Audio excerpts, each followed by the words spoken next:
Welcome to today's broadcast, and I'm continuing with the financial stewardship. And today's topic is prosperity is not selfish. The reason I say the prosperity is not selfish, just imagine if you have a lot of resources, then you could be a blessing in the life of so many people. आज के परमेश्वर के सुसमाचार में मैं आपका स्वागत करता हूं और मैं आज वित्तीय भंडारीकरण पे आपके साथ परमेश्वर के वचन को बांटने जा रहा हूं। और आज का मेरा विषय है कि समृद्धि जो है वो स्वार्थी नहीं है, क्योंकि मैं आपसे इसलिए ऐसा कहना चाहता हूं कि अगर आपके पास समृद्धि होती बहुतायत में, तो आप कितने लोगों के लिए एक आशीष का कारण बन सकते हैं। आमीन। Amen. So, prosperity is good, and I believe it's awesome. मुझे लगता है कि जो समृद्धि है वो अच्छी है और अच्छे से भी बहुत उत्तम है। Now, in the Gospel of Matthew, chapter 25, verse 15, Jesus explains about the master. और परमेश्वर के सुसमाचार में मत्ती अध्याय 25 और 12वां वचन में परमेश्वर इस बारे में हमसे बताते हैं। The master who gave the 5, 2, and 1 talent as per their capability. और उसमें एक मालिक के बारे में बताया गया है जिसने अपने सभी काम करने वालों को उनकी योग्यता के अनुसार उनको अधिकार दिया। Amen. आमीन। So the servant who has entrusted with 5 and 2 talent added more talent. और जितने भी उनके जो सेवक थे जिनको उस मालिक ने 5 और 2 टैलेंट दिए, उन्होंने उसको दुगना करके उसके पास में दिया। Amen. आमीन।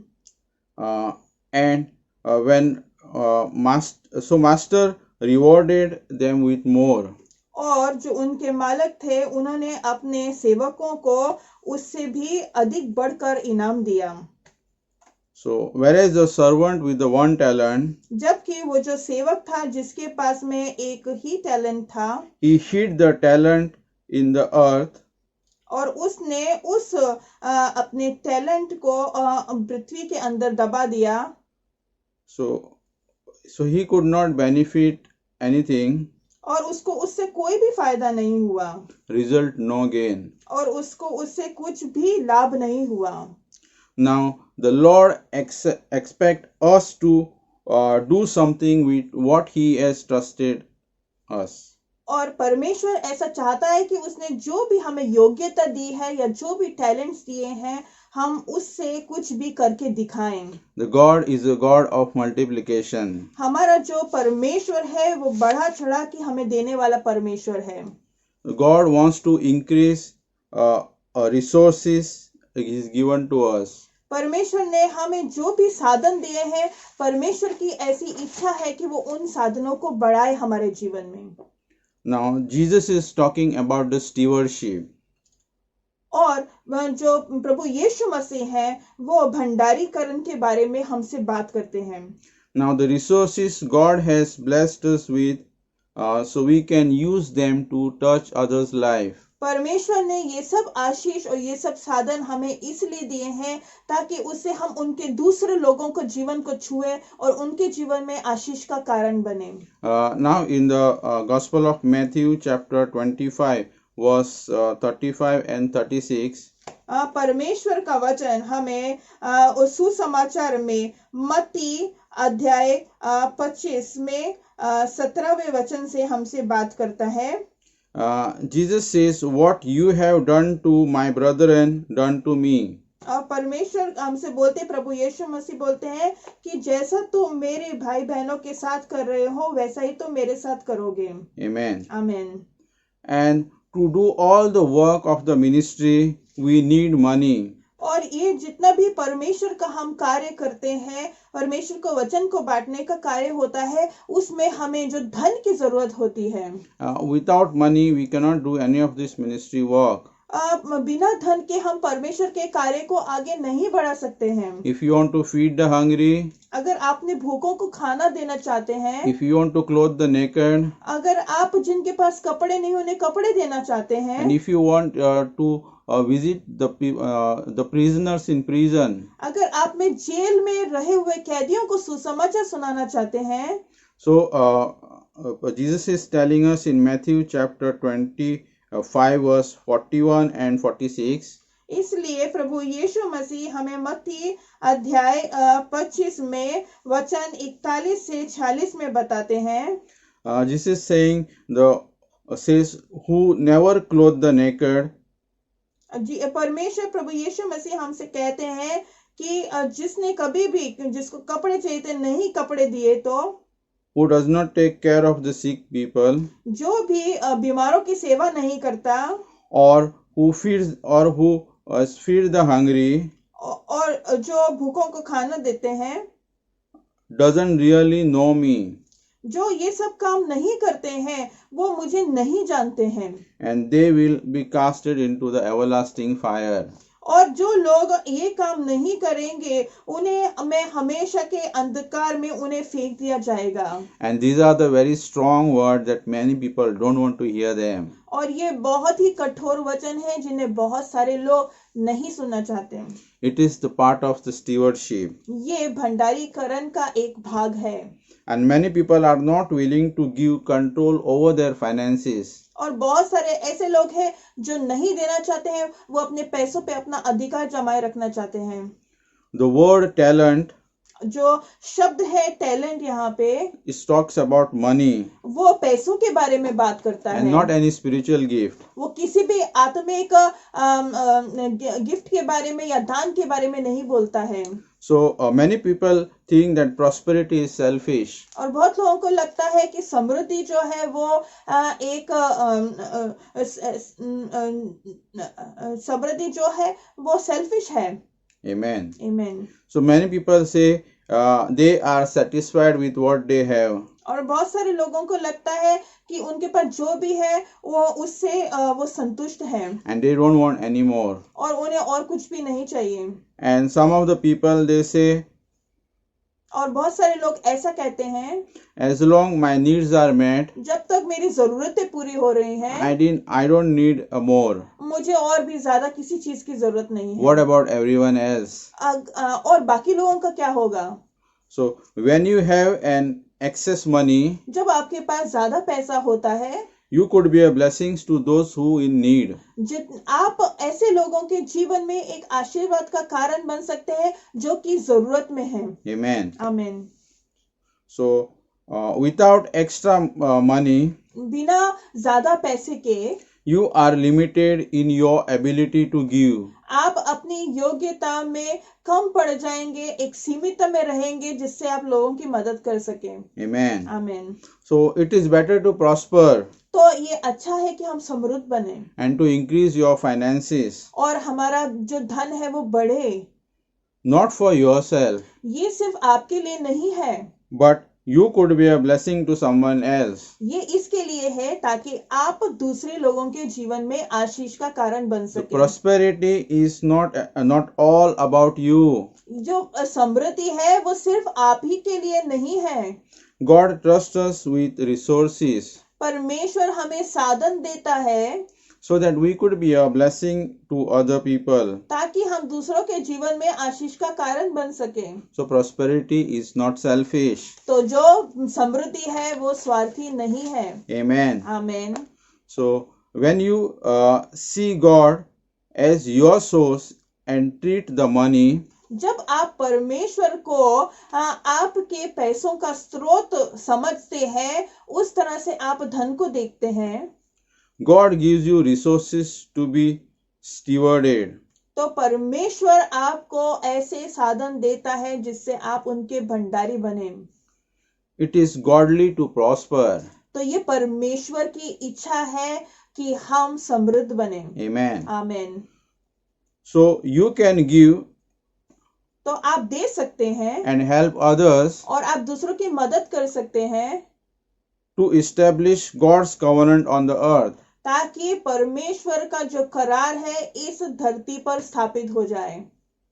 So you are not going to see a supernatural return on your giving. और आप नहीं देखेंगे जो आपने दान दिया है उसको अद्भुत रूप से आपके पास में वो वापस आया, When your motive is wrong. जब आप गलत नियत से उसको देंगे। So your giving should be from humble heart. तो आपके जो दान है वो आपने नम्र हृदय से और अच्छे मन से देना है, And your desire to bless people. और आपके अंदर ऐसी इच्छा होनी चाहिए कि आप दूसरों को आशीर्वाद करें। Giving with the wrong heart has no benefit. अगर आप गलत नियत से और गलत मन से किसी को दान देंगे तो उससे आपको कोई भी फायदा नहीं होगा। Now the Saint Paul says the same thing in 1 Corinthians chapter 13 verse 3. तो जो संत पौलुस हैं वो यही हमें बताते हैं कोरिन्थियन के तीसरे अध्याय में 13वां वचन में, And thou I bestow all my goods to feed the poor, and thou I give my body to be burned, and have not charity, it profiteth me nothing. तो परमेश्वर का वचन हमें बोलता है अध्याय 13 वचन 3 कोरिन्थियन में। हम इस वचन को यहाँ पे सुनेंगे। परमेश्वर का वचन पहला कोरिन्थियन 13 अध्याय और 3 वचन हमसे कहता है, यदि मैं अपनी संपूर्ण संपत्ति कंगालों को खिला दूं या अपनी देह जलाने के लिए दे दूं और प्रेम ना रखूं तो मुझे कुछ भी लाभ नहीं। Amen. आमीन। So its profiteth nothing. तो इससे हमें कोई भी लाभ नहीं होने वाला। So faith worketh by love. तो जो हमारा विश्वास है वो प्यार के द्वारा काम करता है। And again in 1 Timothy chapter 6 verse 6 to 12 we say, तो परमेश्वर के वचन को हम आगे देखेंगे पहला तिमोथियों में अध्याय 6 में 6 से 12 तक। But godliness with contentment is great gain, for we brought nothing into this world, and it is certain we can carry nothing out. And having food and raiment, let us be therewith content. But that will be a rich fall into temptation and a snare, and into many foolish and hurtful lusts, which drown men in a destruction and perdition. For the love of money is the root of all evil, which while some coveted after, they have erred from the faith, and pierced themselves through with many sorrows. But thou, O man of God, flee these things and follow after righteousness, godliness, faith, love, patience, meekness. Fight the good fight of faith. Lay hold on eternal life, whereunto thou art also called, and hast professed a good profession before many witnesses. आमीन। परमेश्वर का वचन पहला तिमोथियो अध्याय 6 से 12 में कहता है, पर संतोष रहित भक्ति बड़ी कमाई है, क्योंकि ना हम जगत में कुछ लाए हैं और ना कुछ ले जा सकते हैं। यदि हमारे पास खाने और पहनने को हो तो इन्हीं पर संतोष करना चाहिए। पर जो धनी होना चाहते हैं वे ऐसी परीक्षा और फंदे और बहुत सी व्यर्थ और हानिकारक लालसाओं में फंसते हैं, जो मनुष्यों को बिगाड़ देती है और विनाश के समुद्र में डुबा देती है। क्योंकि रुपये का लोभ सब प्रकार की बुराइयों की जड़ है, जिसे प्राप्त करने का प्रयत्न करते हुए बहुतों ने विश्वास से भटक कर अपने आप को नाना प्रकार के दुखों से छलनी बना लिया है। पर हे परमेश्वर के जन, तू इन बातों से भाग और धर्म और भक्ति, विश्वास, प्रेम, धीरज और नम्रता का पीछा कर। विश्वास की अच्छी कुश्ती लड़ और उस अनंत जीवन को धर ले जिसके लिए तू बुलाया गया और बहुत से गवाहों के सामने अच्छा अंगीकार किया था। आमीन। Amen. So love of money is root of evil.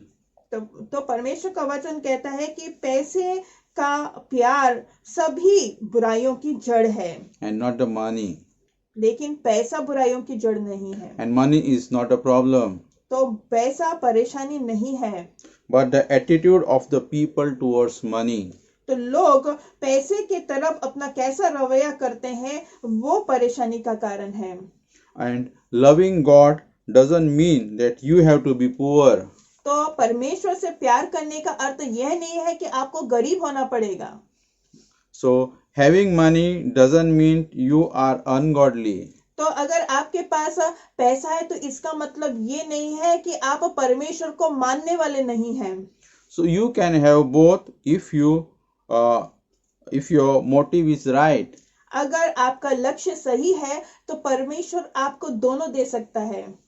When God is your source जब परमेश्वर आपका स्रोत है and you trust God for money, और आप परमेश्वर पर पैसों के लिए विश्वास रखते हैं, then you will have plenty. तो आपके पास बहुतायत में होगा। It is a least use of your faith. तो पैसों के लिए विश्वास में सबसे छोटा विश्वास है। But religion teaches us differently. पर धर्म हमें दूसरी तरह से सिखाता है। So Christians are promoting a poverty. तो बहुत सारे जो हमारे मसीह लोग हैं वो गरीबी को बढ़ा रहे हैं। Poor, rich and money has nothing to do with godliness. तो गरीब होना या अमीर होना उसका और पैसे का परमेश्वर से रिश्ते से कोई भी संबंध नहीं है। So God wants us to help financially. परमेश्वर चाहता है हमारी सहायता करना हमारे पैसों में। God wants Christians to be a part of solution. तो परमेश्वर चाहता है कि जो मसीही लोग हैं वो लोगों के जीवन में सहायता का कारण बने And not the problem. उनके जीवन में कष्ट का रास्ता ना बने। Sometimes you will see Christians are asking for discount. और हम देखते हैं बहुत बार मसीह लोग जो हैं जब वो दुकानों पर जाते हैं तो वो डिस्काउंट मांगते हैं। It's announcing to the world तो वो संसार को बता रहे हैं that they need help. तो वो घोषणा करके बता रहे हैं कि उन्हें जरूरत है And they can't prosper. और वो गरीब हैं और वो समृद्ध नहीं हो सकते। But the word of God says, पर परमेश्वर का वचन हमें बोलता है, Psalm 37:25, परमेश्वर का वचन भजन संहिता 37 वचन 25 हमसे कहता है, I have been young and now I am old, yet I have not seen the righteous forsaken, nor his seed begging bread. Amen. आमीन। मैं लड़कपन से लेकर बुढ़ापे तक देखता आया हूँ, परंतु ना तो कभी धर्मी को त्यागा हुआ और ना उसके वंश को टुकड़े मांगते देखा है। आमीन। Amen. So, biblical prosperity is not selfish. तो परमेश्वर के वचन में जो समृद्धि के बारे में बताया गया है वो स्वार्थी नहीं है। It's not about personal needs. तो वो हमारी खुद की जरूरतों के लिए नहीं है। It's about blessing others. वो इसलिए हमारे पास है ताकि हम दूसरों के जीवन में आशीर्वाद का कारण बने। Prosperity is about giving. तो समृद्धि का मतलब है कि हम दूसरों को दें। And when you have this attitude, और जब आप इस तरह से सोचना शुरू करेंगे, God will get money to you. और परमेश्वर तब आपके पास में धन को लेके आएगा। And there will be a plenty left over for you. और आपके पास बहुत सारा बच जाएगा। The key is having right motivation. तो जो इसका सही अर्थ है कि आपका लक्ष्य सही होना चाहिए। And seeking God first. तो आपने पहले परमेश्वर को पहले ढूंढना है। And when you do that, और जब आप ऐसा करेंगे and you put yourself in a position to receive God's supernatural flow, और तब आप उस स्थान पर जाएंगे कि आप अद्भुत रूप से परमेश्वर के दिए हुए समृद्धि को ले सकें। 2 Corinthians 9:8, it says here, and God is able to make all grace abound toward you, that ye Yea, always having all sufficiency in all things, may abound to every good work. Amen. आमीन। परमेश्वर का वचन दूसरा कोरिन्थियों अध्याय 9 वचन 8 में हमसे कहता है, परमेश्वर सब प्रकार का अनुग्रह तुम्हें बहुतायत से दे सकता है, जिससे हर बात में और हर समय सब कुछ जो तुम्हें आवश्यक हो तुम्हारे पास रहे, और हर एक भले काम के लिए तुम्हारे पास बहुत कुछ हो। आमीन। Amen. The reason God causes His grace to abound toward us परमेश्वर हमारे ऊपर अपना अनुग्रह इसलिए देना चाहता है, so that we will be able to abound unto every good work. ताकि हम हर एक भरे कार्य के लिए हमारे पास भरपूर मात्रा में हो। Now the real prosperity is how much we give. तो जो सच्ची समृद्धि है वो इस बात में है कि हम कितना कुछ दे सकते हैं, And not how much you keep for yourself. नहीं कि हम कितना कुछ हमारे पास ही रखें। Many people, they look good on paper. बहुत सारे लोग जो हैं वो कागज पर ही अच्छे लगते हैं। They have a big houses. उनके पास बड़े बड़े घर हैं, They get the fancy things. उनके पास बहुत कीमती वस्तुएं हैं, And they have a lot of money in the investment. और उन्होंने बहुत जगह पे बहुत सारा पैसा जो है वो इन्वेस्ट किया हुआ है, And their money is tied up. और उनका जो पैसा है वो जकड़ा हुआ है। Now some of our brothers and sisters, they were asking us about our account. They want to help our ministry. तो बहुत सारे ऐसे भाई और बहन हमें मिले जिन्होंने हमसे हमारा अकाउंट डिटेल मांगा, और वो कहने लगे कि वो हमारे परमेश्वर के कार्य में हमारी सहायता करेंगे। They want to help us financially. वो चाहते थे कि वो पैसे से हमारी मदद करें, They want to help our ministry. वो हमारी सेवकाई में हमारी सहायता करना चाहते थे, But they could not give पर वो दे नहीं सके because their money is tied up. क्योंकि उनका पैसा जकड़ा हुआ है, Not free to give. और उनमें आजादी नहीं है कि वो किसी को स्वतंत्रता से दे सके, And those people are not prosperous. और ऐसे लोग समृद्ध नहीं हैं। And the true prosperity is about giving. पर जो सच्ची समृद्धि है वो देने में है, And the ability to abound to every good work. सच्ची समृद्धि वह है कि हम हर एक अच्छे काम के लिए दे सकें। Amen. आमीन। It is not determined by the size of your house. और ये सच्ची समृद्धि इससे नहीं पता चलती कि आपका घर कितना बड़ा है, What car you drive. कितनी अच्छी गाड़ी आप चला लेते हैं, What jewelry you have. और कितने गहने हैं आपके पास में, And how expensive clothes you are wearing. और आप कितने महंगे महंगे कपड़े पहनते हैं। So, brothers and sisters, I want to remind you, the prosperity is not selfish. When you are prosperous and when you have so many resources, you could be a blessing in the life of so many people, so many of your brothers and sisters, those in need.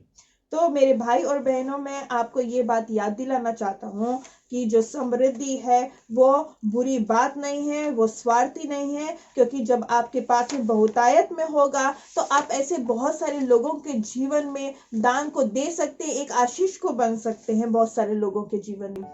So I'm sure you have been blessed by this teaching, and until we meet again, I will continue the same series. So God loves you and we love you, and remember, Jesus is Lord. Shalom. तो हम फिर से मुझे पता है कि आप इस वचन से बहुत आशीषित हुए हैं, और फिर से हम इस वचन को लेके आगे आपसे मिलेंगे। तब तक मैं आपको याद दिलाना चाहता हूँ कि परमेश्वर आपसे प्यार करते हैं, और मैं आपसे प्यार करता हूँ, और प्रभु यीशु मसीह ही मसीह है। Amen. आमीन। Shalom. चलो।